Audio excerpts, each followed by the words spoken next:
gangsta. Buhay ng gangsta. Pumasok ng gangsta sa edad ko 14 years old. Tinagap ko 30 second na soccer matay blindfold. Halos sumabog ang shoulder, tiklop ko para folder. Hindi naman soldier pero ang war is not over. Aking burn ay forever, nasa magkabilang daliri. Mga tusok ng karayo, marka ng mananatili. Alam ko mali pero buhay ko dito naging makulay.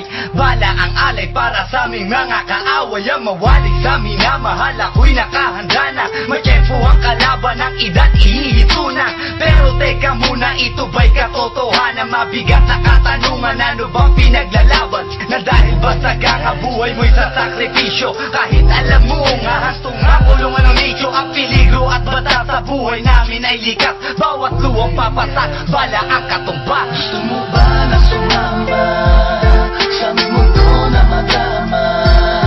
At may halong lungkot at saya, at may kababala ang pagtubos sa sala ng iba. Ang kaligtasan sa isa't isa inasa. Yan ang buhay ng gangsta. Yan ang buhay ng gangsta. Buhay ng gangsta. Lagi na lang umiinit ang aking ulo, o para bang gustong pasukin ang lahat ng gulo.